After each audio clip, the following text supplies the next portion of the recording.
রাধে রাধে। ওম নমো ভগবতে বাসুদেবায়। ওম নমো ভগবতে বাসুদেবায়।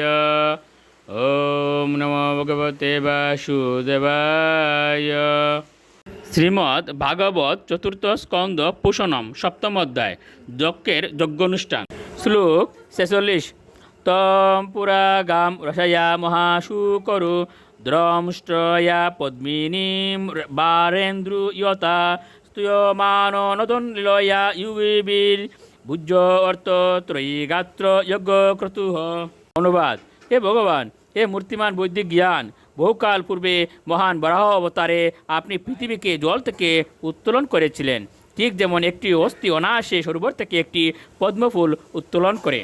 বিশাল বরাহ রূপে আপনি যখন গর্জন করেছিলেন, সেই দিব্য শব্দ তরঙ্গ যজ্ঞমন্ত্র বলে স্বীকার করা হয়েছিল এবং সনকাদি মহর্ষিগণ তার দেন করে আপনার স্তব করেছিলেন। শ্লোক 47। সপ্রসিদ্ধ তম অস্মাকম আকাঙ্ক্ষতাম দর্শনম তে পরিভ্রষ্ট সৎকর্মণাম কীর্তমানি নিবির্নাম্নি যজ্ঞেশ্বতে যজ্ঞ বিঘ্ন স্বয়ং ইয়ান্তি তস্मै নমঃ। অনুবাদ: হে ভগবান, আমরা আপনার দর্শনের প্রতীক্ষা করছিলাম, কারণ আমরা বৈদিক বিধি অনুসারে যজ্ঞ করতে অসমর্থ হয়েছিলাম। তাই আমরা আপনার কাছে প্রার্থনা করি, দয়া করে আপনি আমাদের প্রতি প্রসন্ন হন। কেবল আপনার পবিত্র নাম কীর্তন করার ফলে সমস্ত বাধা বিপত্তি অতিক্রম করা যায়। আমরা আপনার সম্মুখে আপনাকে আমাদের সশ্রদ্ধ প্রণতি নিবেদন করি। শ্লোক 48। মৈত্রেয় উবাচ ইতি দশ কবির্যজ্ঞম ভদ্র রুদ্রাবিমর্ষিতম কৃত্যমানে ঋষিকেশে সমনিনে যজ্ঞভাবনে।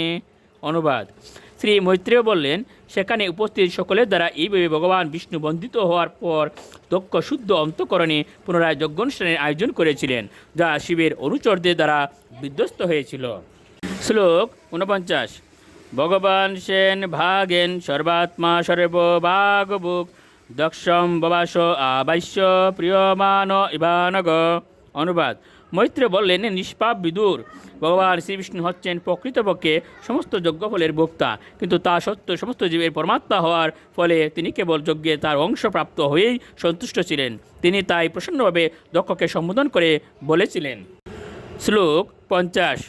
শ্রী ভগবান উবাচ অহম ব্রহ্মা চ সর্বশ্চ জগত কারণম পরম আত্মেশ্বর উপদ্রষ্টা স্বয়ং দৃক বিশেষণ। অনুবাদ: ভগবান শ্রীবিষ্ণু উত্তর দিলেন, ব্রহ্মা, শিব এবং আমি জড়জগতের পরম কারণ।